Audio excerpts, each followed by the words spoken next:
Sunhaven is the newest fantasy farming sim filled with dragons, magic, and RPG-style skill progression. If you have been itching for a new entry in this genre, then this might be what you have been looking for. Is this early access worth your bubbly cash? Here are 5 things that you need to know before you buy Sunhaven. Hello friend, I'm Stephanie aka Miss Bubbles, and I post weekly videos covering reviews, before you buy, sales, and so much more. Consider squishing the like and subscribe buttons so you never miss a bubbly video again. So you start the game by customizing your character.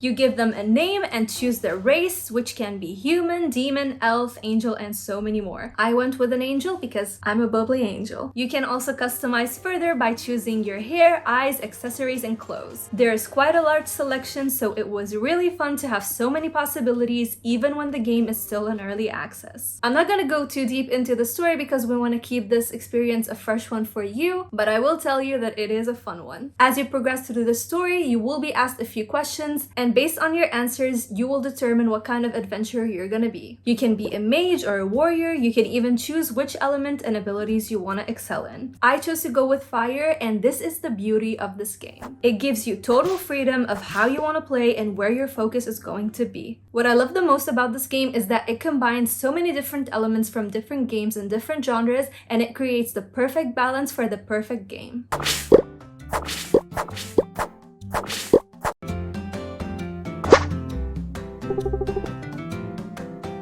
On the farming/life sim side, you have a massive mine to gather ores and gems from, a lot of land and different crops to plant, different bodies of water and fish types to catch, various recipes to cook and discover, to name a few. Every element of this life sim aspect is truly in-depth. For example, you're not just getting 10 recipes to cook, but rather 48, and every one of them will require different ingredients to create. The mine, it's not just 5 stories, it's a massive one. Instead of finding ladders like in Stardew Valley, you look for keys to open the gates and go deeper, reaching more valuable gems and ores to help you craft. And yes, you can craft so many things, and that is something that will always keep me hooked in any kind of game. Once you get your house, which is on day 1, you get access to a crafting table. This table will allow you to build so many things, such as an anvil, which will let you create weapons and armor, a cooking pot which you can use to cook, a grinder to create things like flour and sugar, a furnace, and so much more. And then every single one of these craftable items will let you expand your creations further. I'm telling you, there's so many things that you can craft, so many resources to gather, and that is the perfect recipe to keep Miss Bubbles hooked. Moving on to the RPG mechanic of the game, the developers plan to have between 30 to 50 monsters that you can defeat. Not only that, but you can also go in depth by choosing your weapon. I went with a bow because I prefer ranged combat, but you can also go with a sword instead. Of course, as the enemies get more difficult to beat, you have the ability to upgrade your gear and level up. You also have a skill tree to advance and spells to unlock. In addition, Sunhaven also includes boss battles to engage with and to defeat. However, I must admit that the respawn rate at which the enemies come back to life was a little bit too much for me. It took them about 20 seconds to magically reappear on my screen, and it kind of got tedious at some point. I'm not sure if they're designed this way to make grinding easier, or if the developers are just still trying to figure out how enemies are going to be in the game. As to how you will progress your story in general in this game, you have your main storyline and also side quests.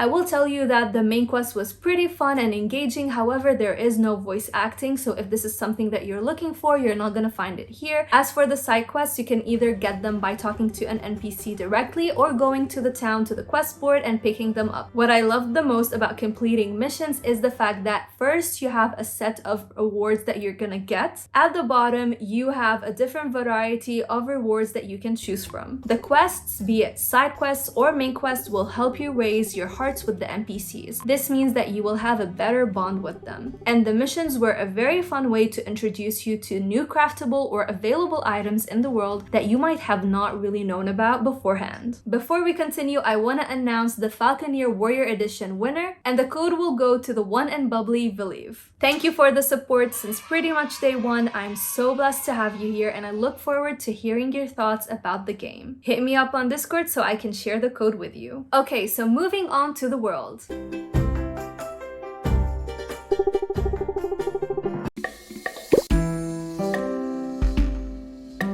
It is absolutely gorgeous. I must say that I never really liked this kind of pixel art style until I played Stardew Valley. Since then, I really appreciate it, and I just feel very happy and cozy when I play games like this. The map is massive, and I had to resort to a Reddit post where a user kindly shared an illustration to make traversing easier. And this leads me to saying that we need one thing. When a world in a game is this massive, at least give us a small minimap so we can understand where we want to go. I can only tell you how many times I got lost just figuring out where the heck my house was. But other than that, the areas are lush and different, and Witchergate, the town where you're living in, is full of life. It offers you plenty of shops to visit and buy from, so you can buy crop seeds, medicine, clothes, visit the tavern, and even buy pets that can accompany you, to name a few. As much as it was fun to explore the town and go into the various shops, I do want to see the NPCs just moving around a little bit more and feeling like they have their own life to explore. They just felt kind of limited with their movement and kind of like robots, so I would love to see them adding more into the vibrancy of the world. Oh, and before I forget, one thing that really annoyed me is the bedtime. You need to be in bed by 12 a.m. and at 10 p.m. the clock will start ticking and it will flash in red on top, and that really triggered my anxiety. I know that we have this in many farming games, but when a game like Sunhaven is trying to combine so many big elements into this title, I think that we should just give the player a little bit more room for them to explore. So at least maybe start that red alert at 12 a.m. and give us time until 2 a.m. so we can be in bed. Going back to the world itself, it has its lores, its problems that are happening and you're trying to help with, and you get to meet the Sun Dragon, which is the guardian of the town, which I found was so cool. As I mentioned, there are so many NPCs that you can meet and they have so much dialogue to share with you. When you converse with them, you can give them gifts, but what I really enjoyed the most is that you can choose how you will reply to them. So when they share their vulnerabilities or tell you about their own life story, you get to choose how you're gonna engage with them. You have lines that are pretty straightforward, so it's clear that this option will have a negative impact on your relationship, and you have other lines that are very clear that they will have a positive impact and they will grant you a heart, which will create a bigger and better bond with the character. But in all cases, I want to say thank you to the developers because you're trying to make us feel engaged and immersed in this experience. In addition, you have 16 romanceable NPCs and not all of them are humans. You can go on dates with them and they're pretty cute and have their own baggage that they're trying to deal with. In case you are wondering, when you talk to them, they have this kind of hand-drawn avatar which looks very pleasing to the eye, and they do show their emotions. Now let's talk about the elephant in the room. If you enjoyed Stardew Valley, are you going to enjoy this one?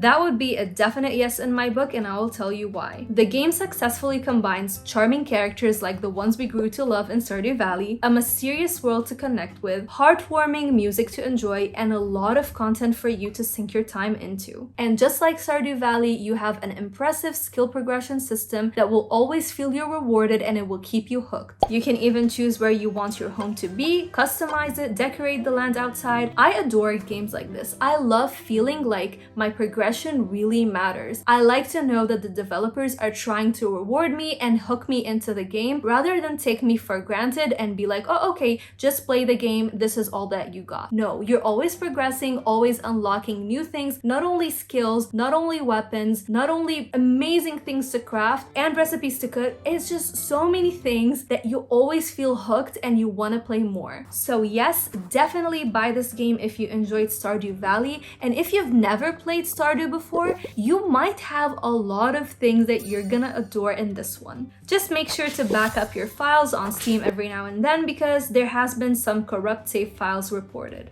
So what's coming next in this early access?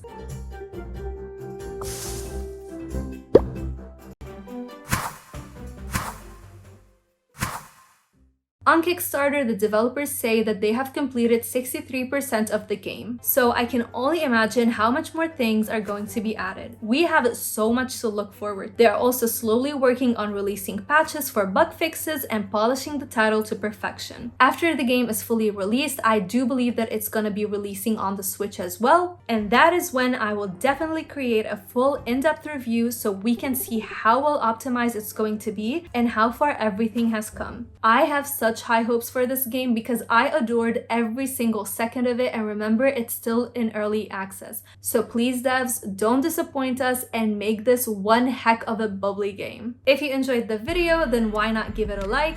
And if you're feeling extra generous today, then maybe subscribe so you can join our ever-growing bubbly family. It's a wonderful day to play a cozy game, so as always, stay bubbly, stay positive, and I will see you in the next one. Bye!